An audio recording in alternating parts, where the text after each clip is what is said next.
Firman Tuhan berkata, jika engkau sungguh-sungguh mengikuti firman Tuhan, taat kepada Tuhan, firman Tuhan berkata, aku akan memberkati lumbung-lumbungmu. Yang artinya, jika kita taat kepada Tuhan, Tuhanlah yang menjamin seluruh kebutuhan kita.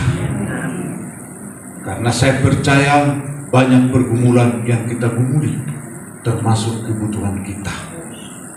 Artinya, jika Tuhan memberi kepala yang tumbuh rambut, kalau istri saya sebut si panjang rambut itu, supaya kepalanya tidak ketumbian, Tuhan siapkan sampo sanksi.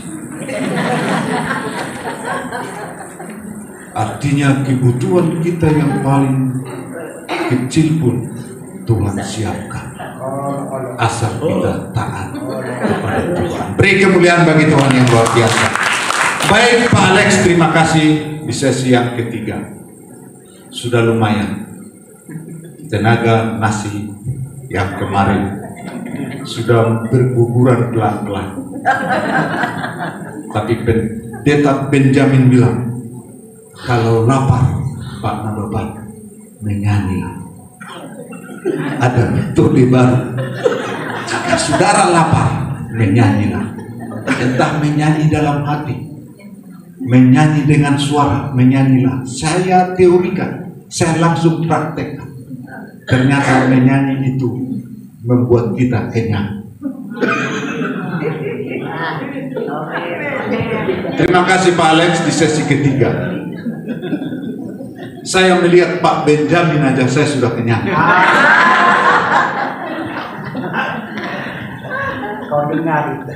Tema kita pada malam hari ini, sore menjelang malam, yaitu menjadi teladan. Ini nggak perlu dihafal, langsung ingat. Coba colek kiri kanan, kau dengar itu. Itu ciri khasnya itu. Apa temanya? Kau dengar itu. Apa yang didengar? Menjadi teladan. Itu. Jadi saya mau tema ini menggiring kita bahwa ternyata teladan yang abadi hanya Tuhan Yesus. Jadi dengan kita meneladani Yesus satu-satunya, kita jatuh cinta kepada Dia. Nah, saya baca dulu menjadi landasan firman Tuhan di dalam 1 Timotius 4 ayat 12. Pendeta Benjamin gak usah buka handphone, sudah hafal semua kita. 1 Timotius 4 ayat 12. Saya baca buat kita semua, demikian bunyi firman Tuhan. Jangan seorang pun menganggap engkau rendah karena engkau muda. Jadilah teladan bagi orang-orang percaya dalam perkataanmu, dalam tingkah lakumu, dalam kasihmu, dalam kesetiaanmu, dan dalam kesucianmu. Kita baca dulu serempak semua dengan suara yang tidak lapar, suara yang kenyang. Baca 1, 2, 3. Jangan seorang pun menganggap engkau rendah karena engkau muda. Jadilah teladan bagi orang-orang percaya dalam tingkah lakumu, dalam kasihmu, dalam kesetiaanmu, dalam puji nama Tuhan. Apa tema kita tadi? Jadi dan kau dengar itu. Kok tema saya diperpanjang-panjangin? Belum 1 menit sudah panjang itu tema. Itu tema singkat, kok dipanjangin? Menjadi teladan. Nah, Timotius adalah hamba Tuhan yang muda, yaitu anak rohani Rasul Paulus. Diperkirakan umur Matius pada masa itu sekitar 30 sampai 35 tahun. Karena surat Rasul Paulus kepada hamba yang muda yaitu Timotius ditulis sekitar 60 Masehi, tahun 60 Masehi. Nanti pun saya jelaskan semua ini, saudara ya paling ada masukan sedikit lah, tapi saya mau menyampaikan keteladanan. Dikatakan di sana, jangan seorang pun menganggap engkau rendah karena engkau muda. Dan memang Rasul Paulus mengangkat Timotius menjadi katakanlah hamba Tuhan yang teman sekerja Rasul Paulus. Kenapa Timotius? Padahal masih muda. Saya percaya Rasul Paulus mengangkat Timotius menjadi rekan kerjanya yang muda, supaya yang musuh-musuh mereka yang menggelapkan, yang membelokkan Injil, tahu yang muda itu bisa menjadi teladan. Sehingga yang tua sekalipun menganggap dirinya mengintrospeksi, Tuhan, yang muda saja sudah menjadi teladan, apalagi saya sudah tua. Kelakuannya tua, sudah tua, kelakuannya bukan berubah. Tapi yang muda Timotius begitu masih muda, tapi pelayanannya sudah luar biasa. Hidupnya sudah teladan. Jadi kita yang sudah tua ini merasa, Tuhan, saya malu, sudah orang tua, tidak berubah-ubah, apalagi menjadi teladan. Saudara, teladan saya di bumi ini adalah ibu saya. Teladan memberi, teladan mengasihi, teladan sikap saya ambil dari ibu saya dan saya lihat dipertontonkan, saya hidupi. Kami 8 bersaudara, saya anak kelima. Biasanya anak yang di tengah-tengah itu kurang perhatian. Dan memang di antara yang 8 bersaudara itu, sayalah yang paling bodoh. Bapak Pendeta kok senang jadi orang yang paling bodoh? Memang kenyataannya dari 8 bersaudara, saya dipanggil si besar kepala, otak di dengkul. Abang saya ngomong begitu kepada saya. Dan biasanya orang bodoh itu ada temannya, yaitu baik dan penurut. Jadi kalau di rumah, adik-adik saya yang pintar-pintar itu dan abang saya kalau sama-sama makan, mereka cepat-cepat makan. Atur strategi supaya yang pertama tidak cuci piring, yang kedua tidak nyapu, artinya tidak beres-beres. Begitu makan mereka langsung mereka main ke tempat lain. Kami tinggal berdua, satu seorang ibu dan satu seorang anak yang bodoh. Akhirnya ibu saya bilang, biarlah aku yang nyapu, tapi engkau yang cuci piring. Karena yang bodoh. Begitu waktu berjalan, kami 8 bersaudara, saudara sekalian, bapak saya meninggal di waktu masih umur 50 tahun. Jadi adik saya itu masih ada yang baik, yang sekitar 8 bulan. Dan saya lihat ibu saya menghidupi 8 bersaudara. Bahasa Bataknya itu nasopot somarana. Bapaknya cepat meninggal. Nah, waktu kami ini hidup dalam pertanian, bertani. Saudara, waktu kita pergi ke sawah, adik saya dibawa dengan bayi, dibawa ibu saya digendong, dan kami pergi ke sawah.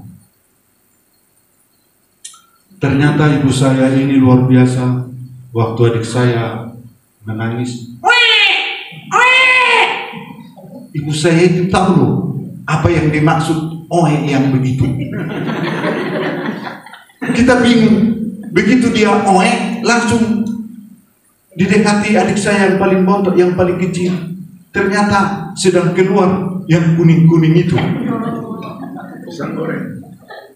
Dan begitu lihai dibersihkan, dan ternyata adik saya langsung tidur.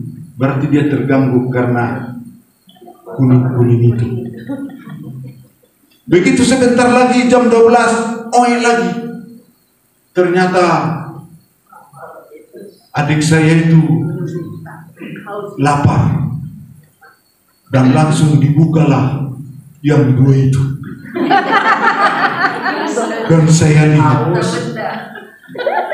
saya lihat luar biasa. Adik saya begitulah. Dan pada masa itu juga, pada saat itu kita juga udah jam 12, kita kumpul lah. Selesai macul kita kumpul untuk makan siang. Dan dibagilah makanan.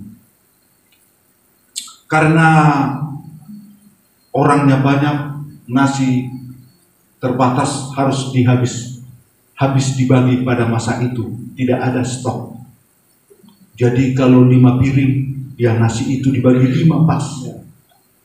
Tidak ada ruang tunggu, tidak ada space untuk nambah. Pokoknya habis dari stoknya, tidak ada lagi ampun untuk minta nambah. Dan yang kami makan hanya ikan asin dengan nasi. Tidak ada sayur, tidak ada spaghetti, tidak ada poyong hai, tidak ada mie kuah, tidak ada, hanya yang dua itu. Nasi putih dengan ikan asin. Begitu kami makan, saudara, adik saya tiba-tiba langsung ibu saya stop makan. Langsung lihat adik saya, keluar lagi yang kuning-kuning itu. Langsung dibereskan. Langsung setelah beres ditidurkan, saya lihat ibu saya belum cuci tangan. Langsung dia makan. Dalam hati saya, mantap, hebat nih, hebat kali ibu saya ini. Semua dimakan. Saudara, begitu lewat kami selesai makan, adik saya, ternyata dia lapar. Dan pada masa itu belum ada blender, belum ada listrik. Jadi kalau kasih makan adik saya, ambil nasi, taruh di mulut, itu sampai seperti hasil blender. Air liur semua jigong-jigong sama yang harum-harum campur itu ke nasi. Begitu sudah dilumat halus luar biasa, adik saya sudah tenganga. Dan ibu saya tarik itu nasi dan langsung terjun ke adik saya. Adik saya langsung bilang nyam. Habis sehabis-habisnya ditelan. Dan saya lihat, begitulah saya sama nasib saya dengan dia.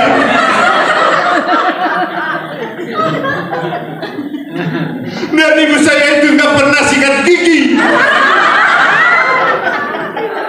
dan lubangnya 2. Seiring waktu, berjalannya waktu, saya SD, SMP, SMA, saya lihat ibu yang luar biasa. Tidak ada bosan-bosannya, tidak ada penyesalan, tidak ada kemalasan, tidak ada jemu-jemunya mengurus kami berdelapan.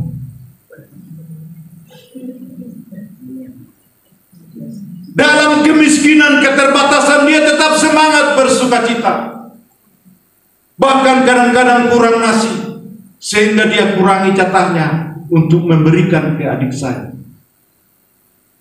Kadang begitu saya cuma melihat dengan air mata betapa seorang ibu itu hebatnya luar biasa.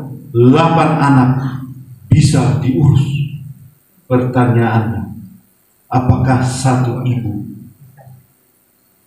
bisa kita urus dengan 8 bersaudara?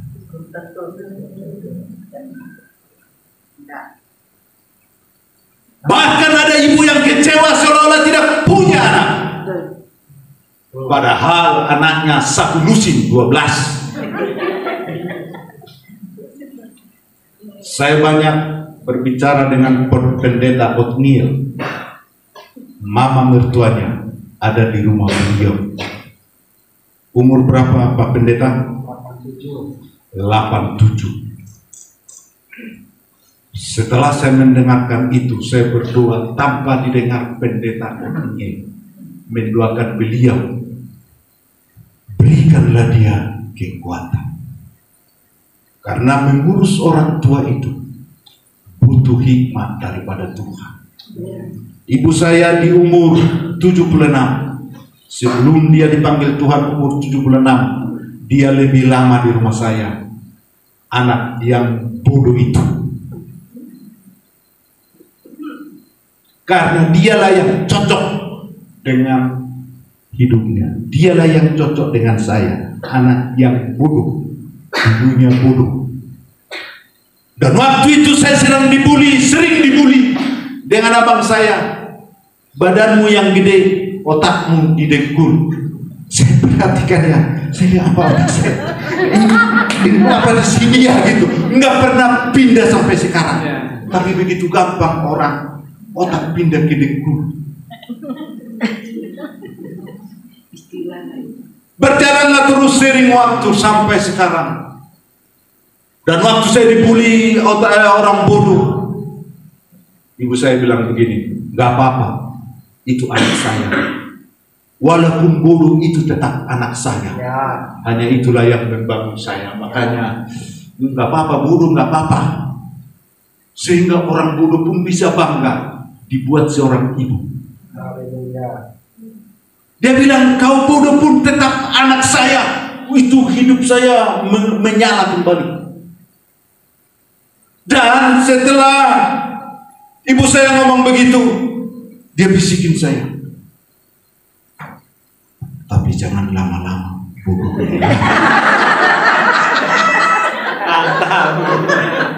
Saya pikir juga keren juga ibu saya. Benar juga sih kalau bodoh terus. Masa bisa waktu orang bodoh begini kan? Nggak bisa, harus belajar. Jadi saya melihat teladan yang luar biasa dari seorang ibu. Nah, kembali kita kepada tema kita, menjadi teladan. Rasul Paulus menunjuk Timotius, orang yang muda, menjadi rekan sekerjanya. Jangan seorang pun menganggap engkau rendah karena engkau muda. Mungkin muda dalam pengalaman, mungkin kita tidak kuliah, tidak S1, S2, dan S yang lain. Mungkin kita tidak sekolah, tapi dari kehidupan kita, dari tingkah laku perbuatan, kasih kita, kesetiaan kita, kita menjadi panutan, menjadi teladan bagi keluarga kita. Sehingga orang mengatakan, ya Pak Nababannya nggak pernah sekolah, tapi hebatnya luar biasa. Jadi jadilah teladan. Yang Timotius anak muda itu menggambarkan sebuah teladan. Saudara yang dikasihi Tuhan, ada 3 hal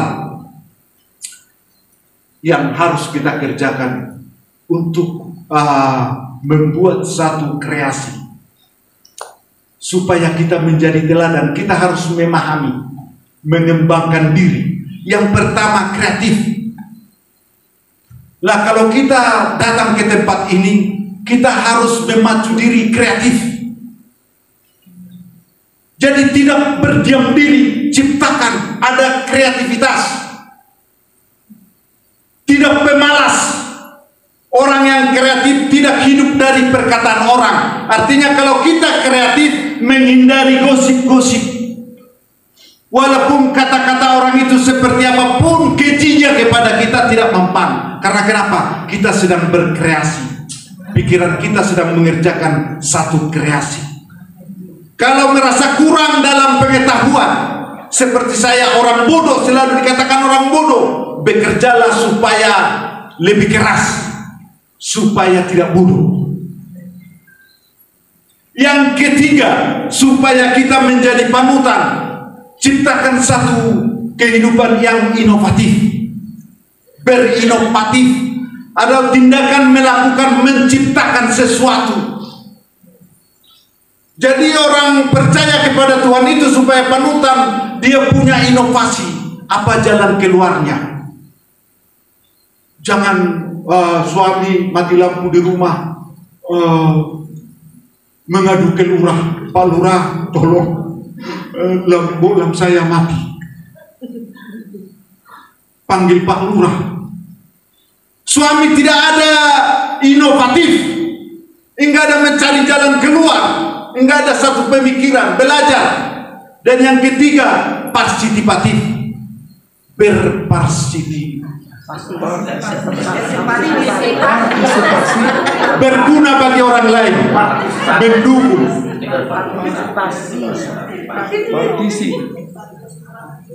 Ada yang mengatakan partisi itu pembatas.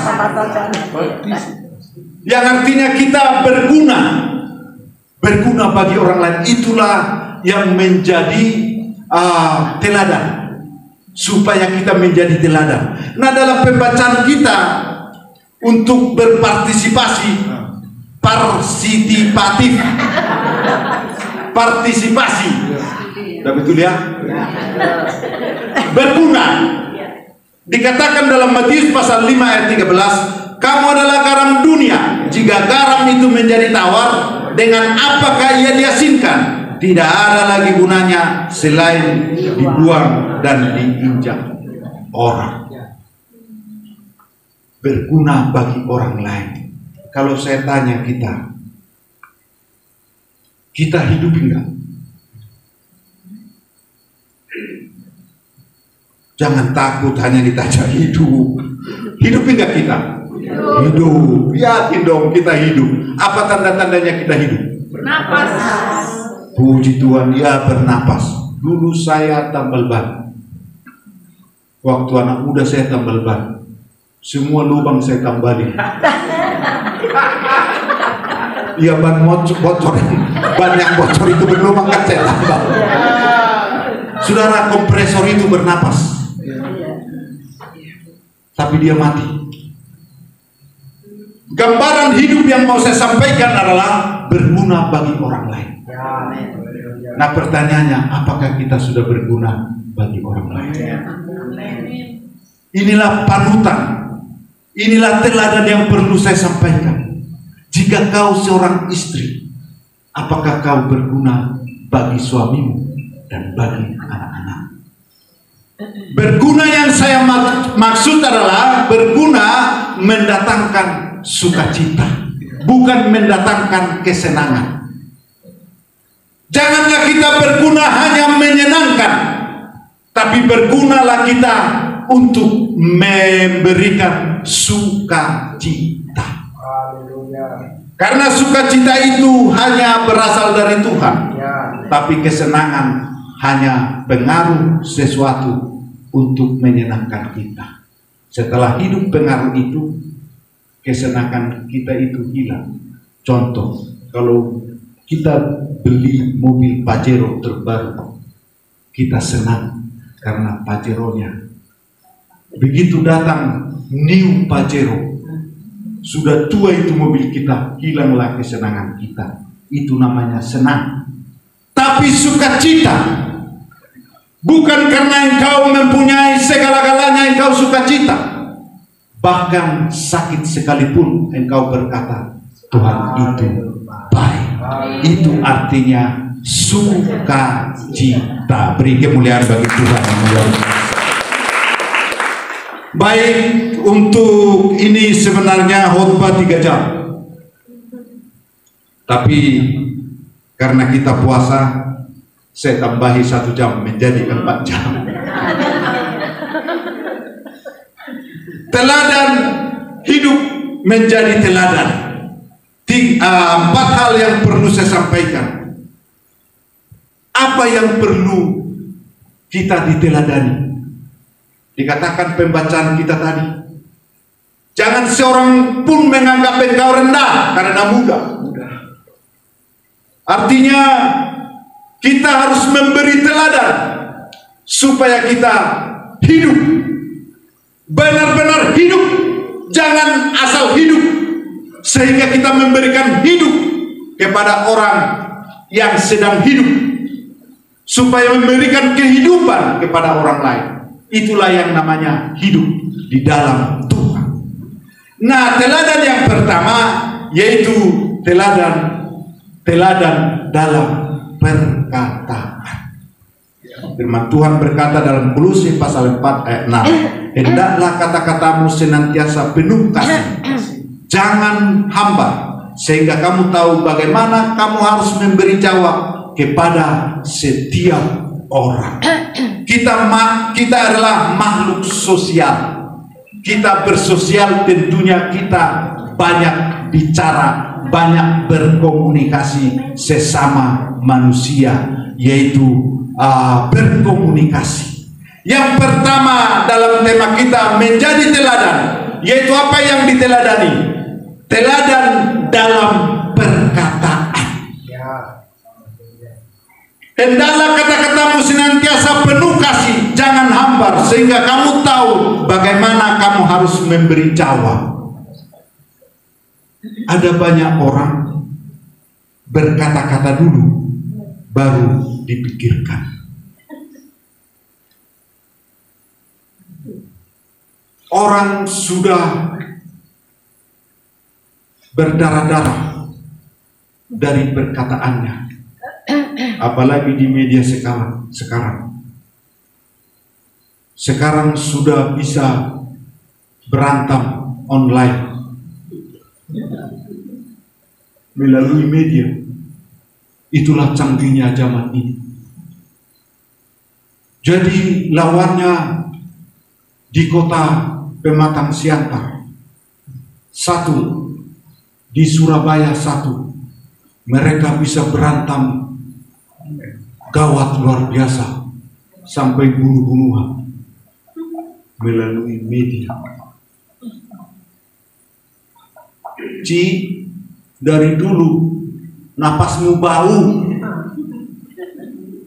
ditaruh di Facebook.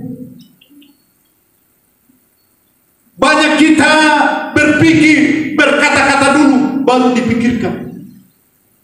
Setelah orang nangis, setelah terluka, ya udah mati. Teladan dalam perkataan. Hendaklah kata-katamu senantiasa penuh kasih. Artinya pikirkan matang-matang apa yang kau ucapkan, sehingga perkataanmu itu menjadi berkat. Sehingga setiap engkau bersosial, engkau bergrup, engkau masuk satu grup itu diberkati. Termasuk grup keluargamu. Jika engkau seorang istri, anak-anakmu, suamimu kagum atas kata-katamu, sehingga suamimu begitu luar biasa. Beruntung saya punya istri si panjang rambut begini. Emak.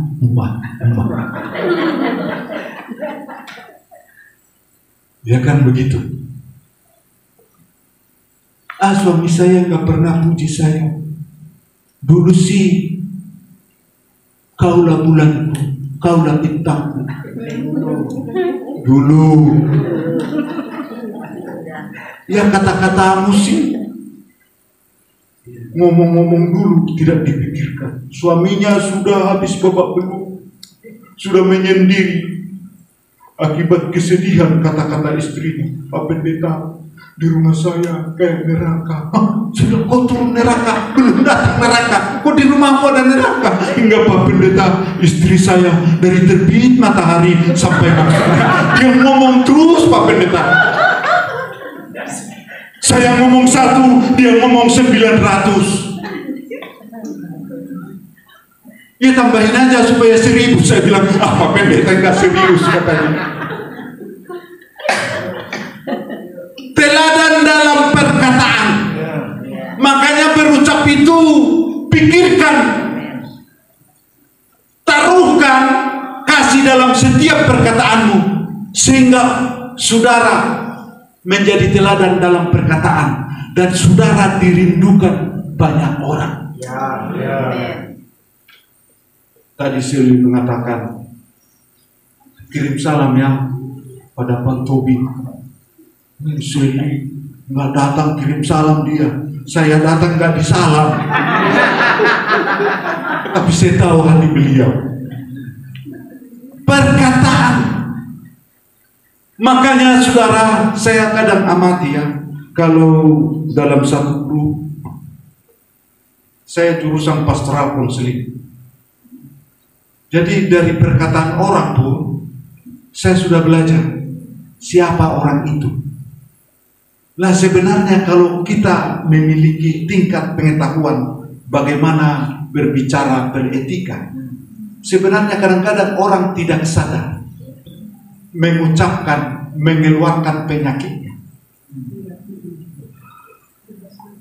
Saudara, jangan lihat saya di sini, Pak Nababan waktu khotbah, jangan saudara kagum, Pak Nababan luar biasa ya, rohani.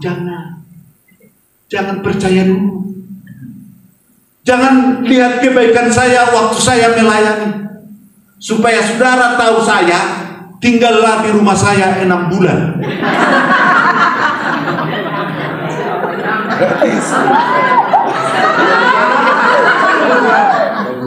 Artinya untuk jangan terlalu percaya atas lip service.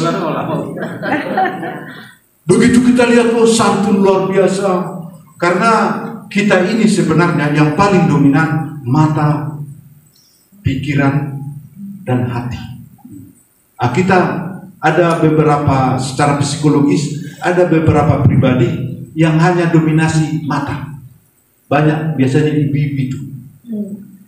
Nah misalnya, pokoknya pendetanya tinggi gede, ganteng, bersih, neces, itu sudah mendengarkan khotbahnya auta-autan pun itu ibu itu sudah terperangan luar biasa, bangga luar biasa, dan itu salam pendeta, terima kasih Pak khotbahnya luar biasa.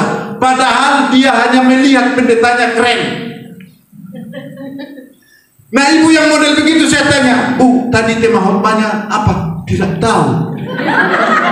Lah kok keren? Ya pendetanya keren. Nah dia mata, dipengaruhi oleh mata. Nah yang dipengaruhi oleh pikiran, mau pendetanya kayak apapun, kalau khotbahnya tidak sesuai dengan teologi, tidak sesuai dengan Alkitab, mau bajunya keren apa sekalipun, tapi kalau kita tanya pendeta tadi khotbahnya apa, wah langsung dijelaskan. Karena kenapa? Dia dominan pikiran. Nah kalau perasaan, nah jadi kita, perkataan kita menjadi teladan, kita harus memahami. Kadang-kadang kalau saya lihat ya orang ada mungkin berempat, berlima, saling berteman, bercerita. Belum selesai temannya dia ngomong terus, itu teman yang satu mau ngomong udah nak begitu, dia terus ngomong, dia tidak tunggu waktu. Dan setelah bercerita antara teman, itu temannya yang 4 sudah tidur semua, dia terus ngomong terus, dia nggak tahu kapan berhenti untuk berucap. Jadi perkataan itu sebuah peluang bagi kita untuk memasuki dimensi ilahi. Itu luar biasa.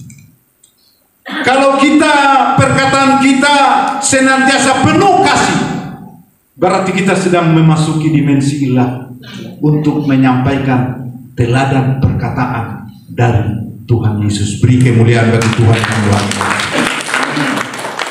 Saudaraku, saudara yang dikasihi Tuhan, teladan tadi yang pertama apa? Dalam perkataan. Teladan dalam perkataan. Berhati-hatilah untuk berucap. Yang kedua, teladan dalam perbuatan. Dikatakan dalam Yakobus pasal 2 ayat 20, hai manusia yang bebal, maukah engkau mengakui sekarang bahwa iman tanpa perbuatan adalah iman yang kosong. Teladan dalam perbuatan. Segala sesuatu yang kita lakukan, lakukanlah untuk Tuhan, bukan untuk manusia.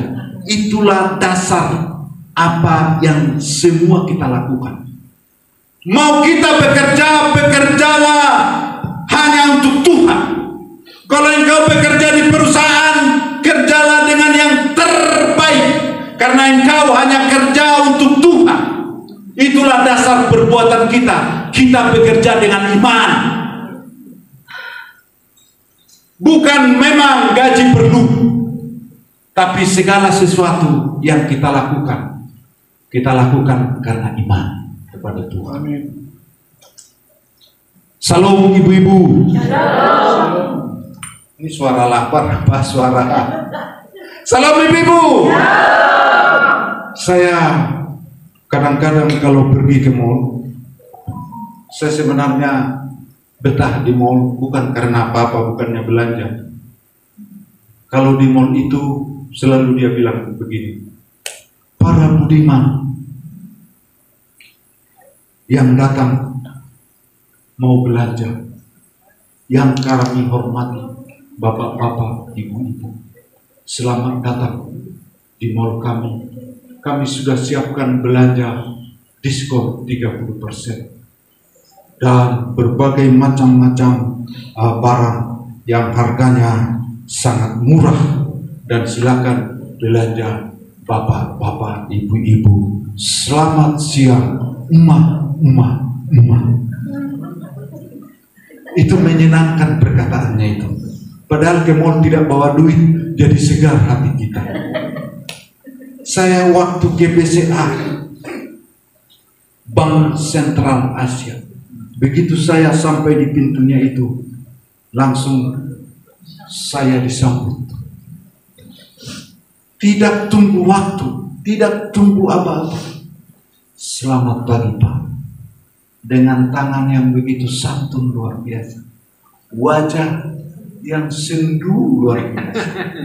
Katanya kalau sendu senang duit. Jadi saya lihat begitu, dan punya dinas, punya baju yang seragam yang luar biasa, dan biasa itu cewek-cewek cantik yang di BCA. Begitu saya sampai di BCA, selamat pagi Pak, ada yang perlu saya bantu. Kalau saya di tingkat prioritas di lantai 2, beda lagi. Begitu lewat lift, selamat pagi Pak, ada yang perlu saya bantu. Kami sudah siapkan teh manis, kopi panas, teh manis, ada roti, ada gula-gula Pak, ada juga snack-snack. Emak. Begitu betah saya di sana, dan bersih luar biasa, suasananya menawan luar biasa. Salam ibu-ibu. Pernahkah engkau waktu pagi-pagi belum suamimu bangun, engkau sudah berdiri di pintu kamar suamimu, dan suamimu begitu bangun pagi-pagi, buka kamar, dan engkau sudah siap, suamiku bersayang, saya sudah siapkan kopi, teh, goreng pisang, ada cucu kopi, ada ketan, emak.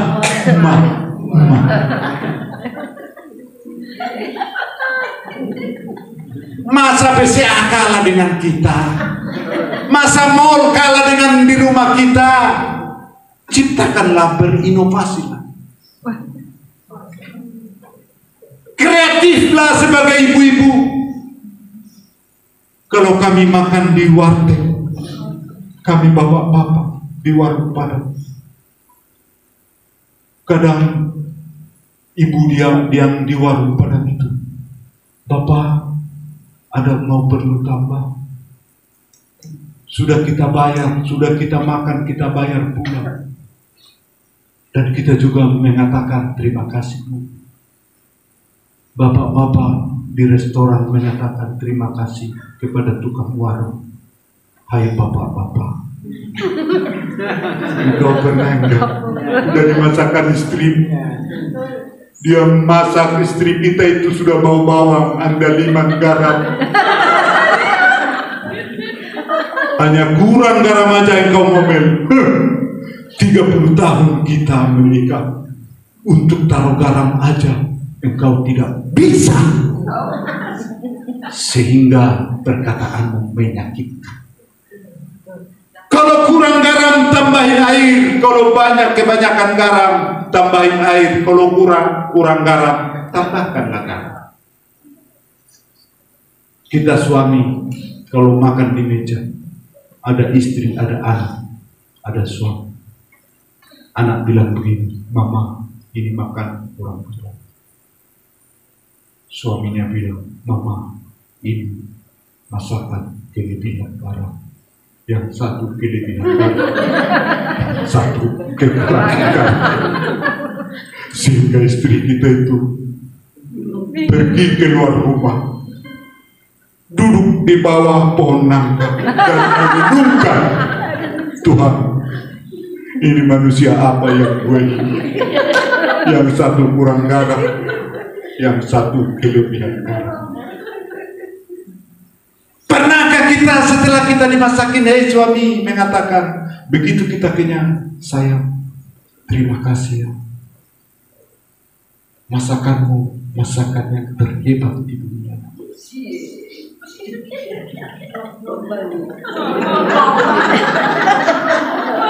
Saudara, istri saya itu tidak bisa masak awalnya, tapi karena saya puji-puji, akhirnya dia terpaksa masak. Saudara tahu masakan yang terpaksa? Rasanya menggetarkan.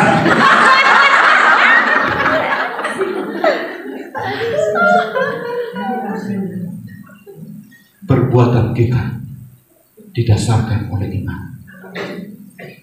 Jadi kalau kita pun ibu-ibu kalau masaklah karena Tuhan. Mungkin engkau tidak dihargai karena suami kita itu dia seperti tiang listrik. Udah kita masakin tetap tiang listrik lurus saja. Padahal istri sudah nunggu kapan ya dipuji, kapan masakan saya dipuji. Tapi kalau kita melakukan karena Tuhan, penuh kasih Tuhan, kita tidak pernah kecewa. Saudara, berapa banyak kita yang pernah dikecewakan? Coba kata, ada enggak pernah kita kecewa di sini? Ya nggak usah jawab dan nggak usah angkat tangan, kelihatan dari sini. Saudara, kalau kita tulus memberikan pinjaman, awalnya yang meminjam itu nangis-nangis, berdarah-darah kepada kita, memohon luar biasa. Tapi jangan salah, nanti untuk mengembalikan uang itu, kita yang kembali nangis-nangis. Makanya sebelum kita kecewa, dasarkanlah perbuatanmu, dasarkanlah segala perbuatanmu hanya karena Tuhan, hanya karena penuh kasih. Jadi kita sebagai istri, kita yang tidak pernah namanya sakit hati kepada suami, sakit hati kepada anak, sakit hati kepada tetangga. Berarti teladan, tema kita mengatakan menjadi teladan, teladanlah dalam perbuatan. Sehingga orang melihat segala yang kita kerjakan menjadi berkat. Dan kita tidak pernah kecewa, tidak pernah menyesal dalam segala apa yang kita perbuat. Saudara, kita menjadi bisa sebanyak ini di tempat ini karena ada berbuat, ada jiwa yang berbuat tanpa digaji pun mengorbankan banyak hal. Karena kenapa? Karena Tuhan. Saudara, Pak Alek ini saya anggap Bapak Gembala saya. Karena kenapa? Tidak gampang mengatur jiwa sebanyak ini. Sering saya mengatakan ada banyak datang ke sini karena banyak beban. Ada banyak datang ke sini karena rusak. Sudah tidak berarti lagi, sudah tidak berguna alias putus asa. Bayangkanlah kita 70 orang semua putus asa, ditangani oleh Pak Pendeta Alex, hambanya Alex. Satu aja kita hadapi yang putus asa, kita sudah, saya salah satunya, sudah putus asa. Saya mengikuti 2 puasa Ester di Kevin Ray. Sudah tidak ada guna. Saya sering mengatakan kalau rumput jangan ditulis, jangan injak. Kalau saya ditulis, silakan injak, karena tidak ada gunanya. Berarti kedatangan saya, perbuatan saya datang ke 2 puasa Ester hanya karena Tuhan. Jadi jika engkau supaya tidak kecewa datang ke sini, datanglah ke engkau karena alasan karena Tuhan. Tidak ada alasan yang lain. Jika ada, engkau pasti kecewa. Tapi saya percaya, jika dari rumah engkau meninggalkan keluarga, tidak gampang. Engkau meninggalkan suami, engkau meninggalkan rumah, engkau meninggalkan keluarga, tidak gampang. Tapi karena engkau datang karena Tuhan, ada kerinduan.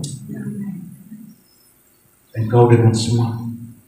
Di sini saudara, sudah luar biasa tempat ini dibanding Kevin Ray.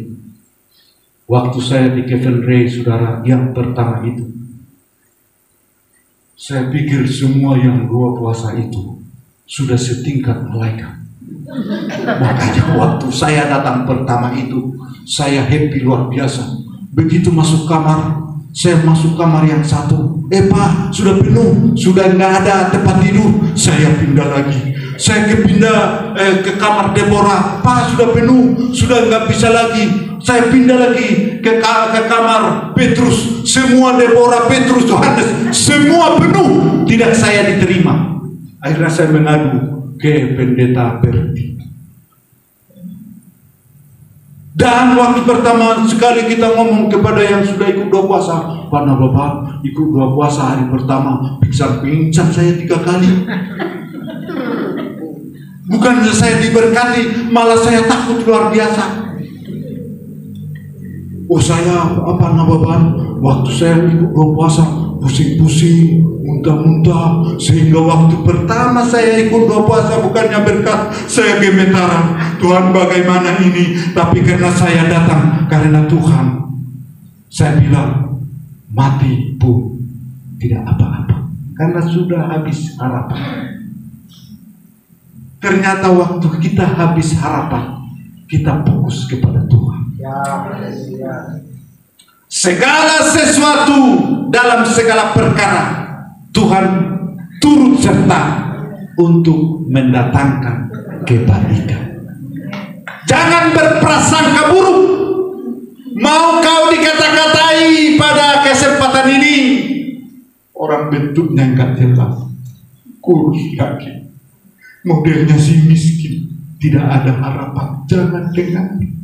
Engkau datang kepada Tuhan, bertemu dengan Raja segala raja, dengan yang berkuasa atas mati dan hidup, berkuasa menjadikan yang tidak mungkin menjadi mungkin.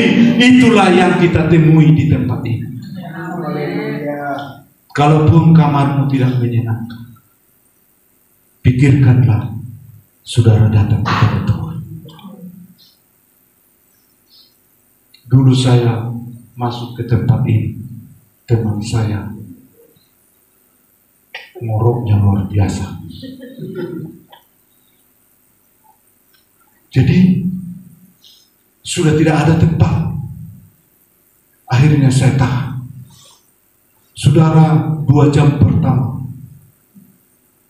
pergumulan yang luar biasa.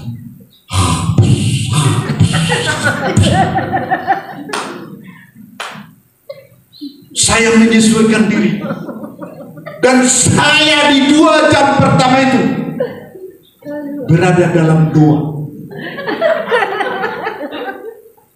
dengan judul doa saya, Tuhan berikan aku kekuatan.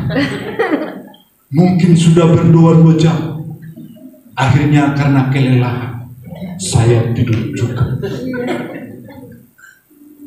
Dan begitu bangun pagi, yang ngorok itu ngomong ke saya, "Bapak ngoroknya keras."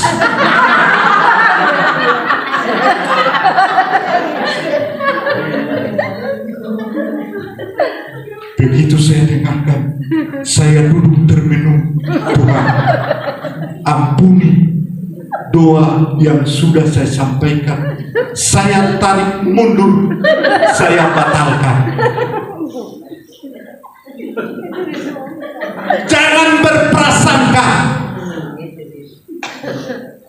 Saudara, kalau ada orang bawa alat tajam, ditusuk ke orang, cuk, apa pikiran saudara? Orang itu jahat. Saudara telah mengambil kesimpulan berprasangka. Lah yang bawa benda tajam itu dokter, mau nyuntik, tapi sudah duluan berprasangka.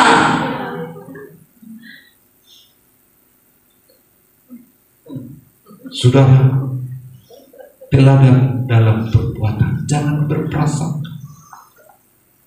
Peristiwa Yusuf, setiap saya baca Yusuf yang dijual, saya menangis. Kadang-kadang bacaan saya sudah lewat, saya mundur lagi supaya masuk dalam suasana Yusuf yang dijual oleh abang. Di sini ada abangnya satu, Benjamin. Tapi bukan Benjamin yang jual ini. Ternyata saudara,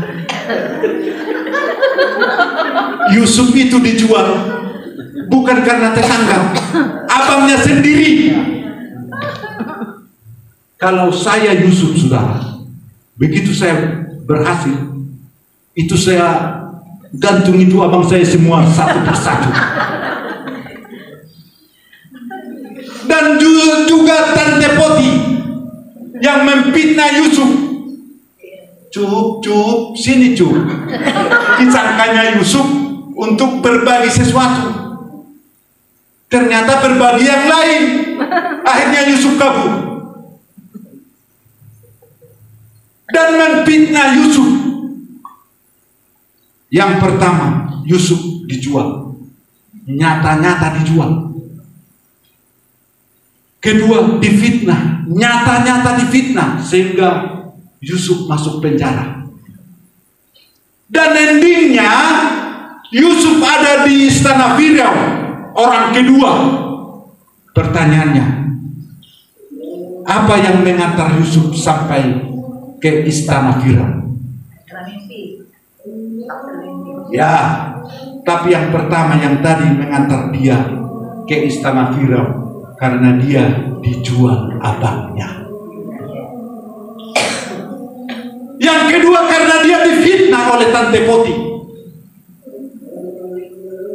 Saudara, apapun yang terjadi dalam hidup, jangan berprasangka. Milikilah pikiran yang positif. Jangan langsung menilai. Sehingga kita teladan dalam perbuatan. Beri kemuliaan bagi Tuhan yang luar biasa. Yang ketiga, Pak Alex masih ada waktu. Jangan saya khotbah terus. Saudara sudah berpikir seperti telur, ayam goreng. Saya mau saudara di tempat ini, pikiran saudara juga di tempat ini. Amin. Menjadi teladan, yaitu teladan dalam kasih. Dikatakan Kolose pasal 3 ayat 14. Kolose pasal 3 ayat 14, dan di atas semuanya itu kenakanlah kasih sebagai pengikat yang mempersatukan dan yang menyempurnakan. Apapun dalam hidup kita ini, kita dalam segala kekurangan disempurnakan oleh kasih-Nya Tuhan. Amin. Bagaimanapun bentuk keluarga kita, masalah dan problema kekurangan sebagai suami istri hanya bisa dipersatukan oleh kasih. Makanya Rasul Paulus menyampaikan kepada Timotius hamba Tuhan yang muda, teladanlah dalam kasihmu. Dikatakan dan di atas semuanya itu yang paling tinggi adalah mengasihi. Dasar mengasihi adalah Tuhan Yesus. Tidak ada yang lain. Kalau kita mengasihi karena yang lain ada batasnya, limited edition. Tapi kalau Tuhan dengan kasih Tuhan tidak ada batas. Pendukungnya jelas, Yohanes 3 ayat 16. Karena begitu besar kasih Allah akan dunia ini, sehingga Ia telah mengaruniakan anaknya yang tunggal, supaya setiap orang yang percaya kepadanya tidak binasa, melainkan beroleh hidup yang kekal. Jelas. Pertanyaannya, apakah dunia ini mengasihi Tuhan? Tidak. Tapi Tuhan mengasihi kita. Apakah kita karena orang baik Tuhan mengasihi kita? Apakah kita karena orang ganteng, cakap-cakap, pintar-pintar, Tuhan mengasihi kita? Enggak ada kebaikan kita. Bahkan Roma 3:23 berkata, semua orang telah jatuh ke dalam dosa dan telah kehilangan kemuliaan. Kalau hari ini engkau datang karena Tuhan, kalau hari ini engkau berjanji datang karena Tuhan, saya percaya dikala engkau pulang membawa kasih-Nya Tuhan. Engkau pulang membawa sukacita dari Tuhan yang tidak bisa berubah, dan hanya kasih Tuhanlah yang kekal. Saudara, di umur 80 tahun kita sama semua. Jadi waktu gadis cantik saya sudah amati. Saya dulu waktu SMA saya penggemarnya Mariam Belina. Orang bodoh, orang kampung lagi penggemarnya Mariam Belina. Saya gemari itu artis, dan nyanyinya juga saya ikuti. Oh, Mariam Belina. Kalau saya lihat waktu itu, dia Mariam Belina ini punya tinggi, badannya tinggi, dan cocoklah, begitu sempurna. Dan saya perhatikan lebih detail, dia punya lesung pipi.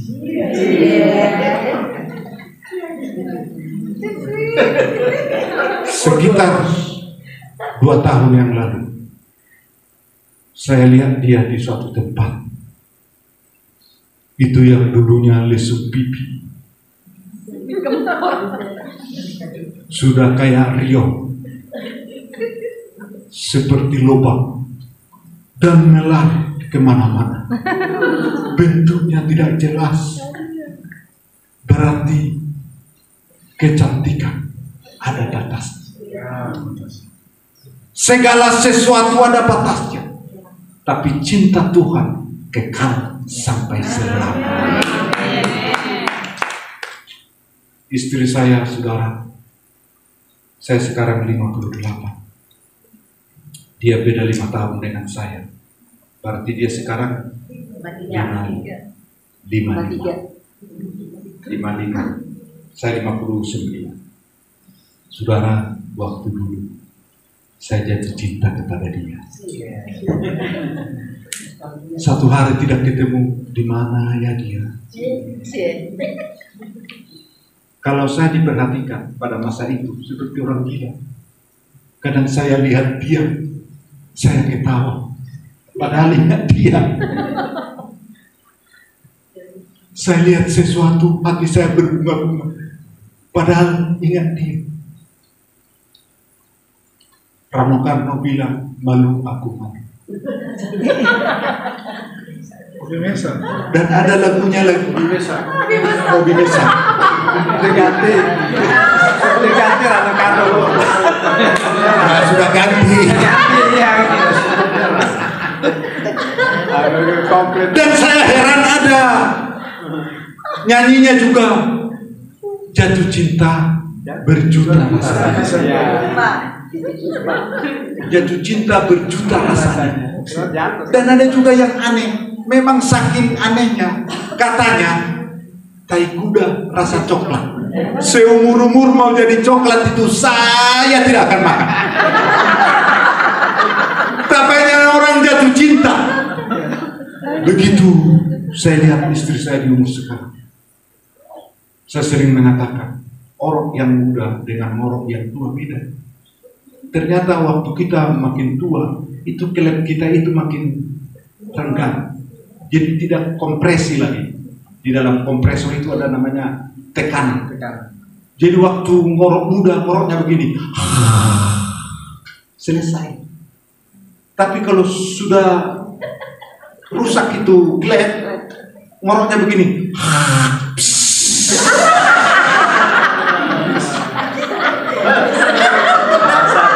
Dan ternyata makin rusak, itu ada ngorok ekstra.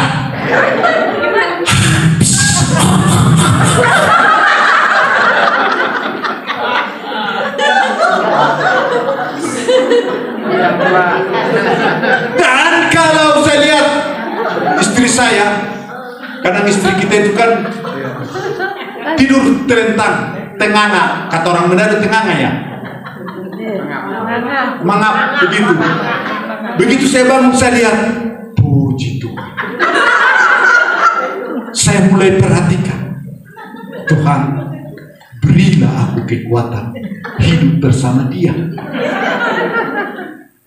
Lanjut saya mati dalam segala kekurangannya yang dulunya dia cantik.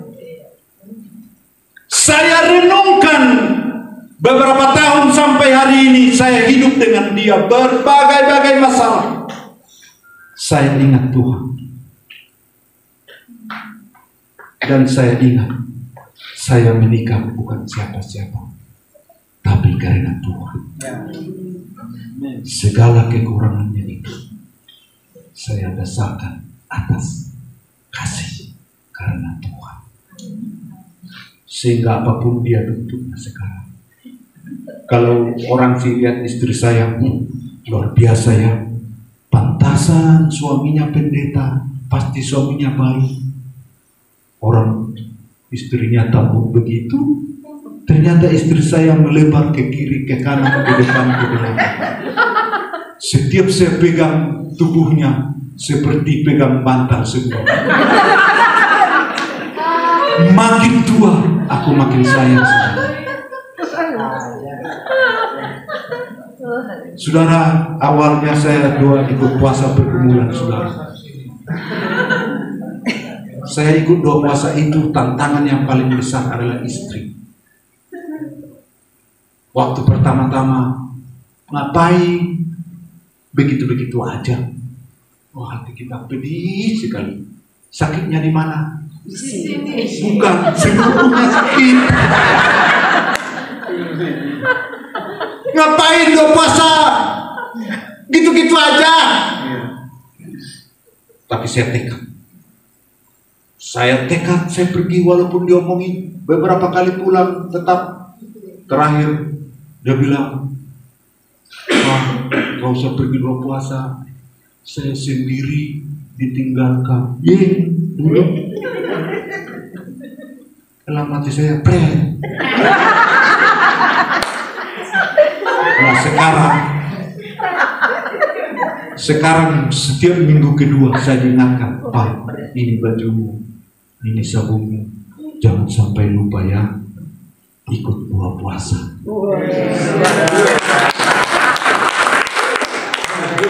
Karena kenapa? Karena ada panutan di sana, teladan. Jadilah teladan. Teladan adalah khotbah yang paling menyala. Bukan perkataan, hanya perkataan. Tapi jika kita bisa diteladani, bisa dicontoh, orang akan datang kepada Tuhan melalui keteladanan kita. Beri kemuliaan bagi Tuhan. Yang ketiga tadi, teladan dalam kasih. Yang terakhir, biasanya enak yang terakhir karena diakhiri dengan amin. Puji nama Tuhan. Teladan, hidup dalam keteladanan, teladan dalam kesetiaan dan kesucian. Dikatakan dalam Filipi pasal 2 ayat 8. Filipi pasal 2 ayat 8 berkata, dan dalam keadaan sebagai manusia, ia telah merendahkan dirinya dan taat sampai mati, bahkan sampai mati di kayu salib. Kalau kita mau hidup suci, suci itu terpisah dari gaya kehidupan dunia ini. Kita dipisahkan sehingga kita mengarah kepada kekudusan. Karena pribadi Tuhan itu adalah kudus. Tidak seorang pun berkenan kepada Allah tanpa kekudusan, tanpa dipisahkan. Makanya kalau saudara diundang makan, tanyakan dulu makan seperti apa. Apakah karena makan karena ucapan syukur ada ibadah, atau hanya makan foya-foya? Harus terpisah kehidupan kita supaya teladan dalam kesetiaan dan kesucian. Kalau itu kita lakukan, kita setia kepada Tuhan. Ada kesetiaan. Makanya saya sarankan kepada kita yang datang ikut dua puasa, setialah dalam mengikuti dua puasa Ester. Apapun yang terjadi, setia dan taat itu membuktikan ada kesucian kita dipisahkan. Jangan kita mengurusi kamar lagi di tempat ini. Pak Alex, saya nggak mau satu kamar dengan ini. Saya mau satu kamar dengan Pak Nababan. Kan ibu-ibu mana bisa kita satu kamar? Pak Nababan, saya mau pindah aja deh. Kemana? Ke kaum bapak. Lah ibu kan kaum ibu. Kau di kaum ibu aja, ibu jangan pindah-pindah. Kaum bapak pun gak mau menerima kaum ibu. Jangan kita hanya mengurusi sampah, mengurusi perkataan Pak Pendeta. Gara-gara dia sakit hati, saya dikata-katai. Selesailah dengan diri kita. Teladan dalam kesetiaan dan kesucian. Hidup kita ini sudah terpisah dari orang lain, dipisahkan. Jadi kalau saudara datang ke sini, saya memandang saudara orang-orang yang hebat. Telah berusaha untuk melakukan kesetiaan kepada Tuhan. Setia sehingga kita terpisah. Dan memang kita sudah belajar memisahkan diri dari apa? Kesenangan. Aturannya hari ini senangkan makan super mie telur. Apalagi ada rawit, potong-potong lagi, krek. Itu buahnya lagi luar biasa. Super mie telur. Tapi kita no. Kita terpisah. Kita mau menyelesaikan dalam kesetiaan kita itu, dan dalam keadaan sebagai manusia, Tuhan itu menempuh jalan kematian supaya kita hidup. Dia setia sampai mati. Dan Rasul Paulus mengatakan Filipi 1:21, bagiku hidup adalah Kristus, mati adalah keuntungan. Mati sekalipun, kalaupun orang mengatakan kalau ikut dua puasa akhirnya mati, nggak apa-apa. Jangan takut. Dan memang belum pernah saya lihat setelah ikut dua puasa jadi mati. Enggak. Kita aja yang duluan berprasangka. Kesetiaan dan kesucian. Saudaraku, saudara yang dikasihi Tuhan, hidup dalam keteladanan. Tuhan kita, Tuhan Yesus, itulah yang menjadi teladan kita. Dalam bahasa lain, Allah Yesus itu adalah Tomono, satu-satunya. Tidak bisa dibandingkan dengan Allah yang lain, tidak bisa dibandingkan dengan Tuhan yang lain. Dia Tomono, satu-satunya yang bisa merubah yang tidak mungkin menjadi mungkin, yang tidak ada jalan menjadi ada jalan, yang tidak sembuh menjadi sembuh. Karena dia Tuhan yang Tomono, satu-satunya. Beri kemuliaan bagi Tuhan yang luar biasa. Mari kita bangkit berdiri, kita angkat satu pujian. Ku mau seperti Yesus. Kita berdoa, kita renungkan firman Tuhan ini supaya kita menjadi orang-orang yang dapat diterima.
Engkau memilih menetapkan kami untuk bisa teladan menyampaikan kabar baik, menyampaikan berkat. Biarlah perkataan kami adalah perkataan dari hatinya Tuhan. Setiap langkah perbuatan kami adalah perbuatan yang diilhami oleh dimensi yang ilahi. Setiap pendengaran kami hanya mendengar kebenaran firman Tuhan, dan setiap mulut kami hanya memperkatakan firman, sehingga kami benar-benar hidup untuk memberikan berkat kehidupan kepada orang lain. Terpuji namamu Tuhan. Dalam nama Yesus kami sudah berdoa dan mengucap syukur. Haleluya, haleluya. Semua yang diberkati Tuhan mengatakan amin. Kita angkat satu pujian. Terima kasih Tuhan. Terima kasih Tuhan, setiamu yang ku alami dalam hidup. Terima kasih Yesus untuk kebaikanmu sepanjang hidup. Semua terima kasih, terima kasih Yesus.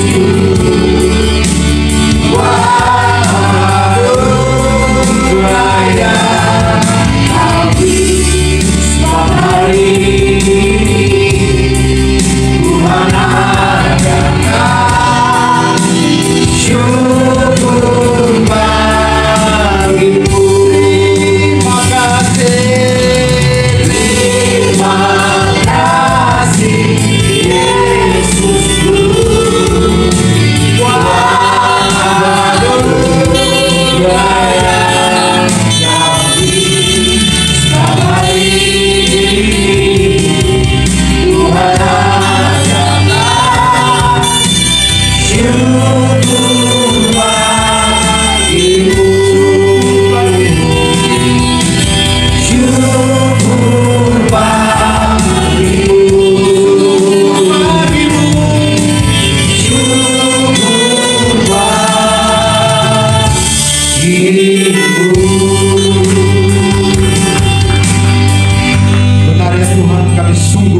sungguh memiliki Engkau.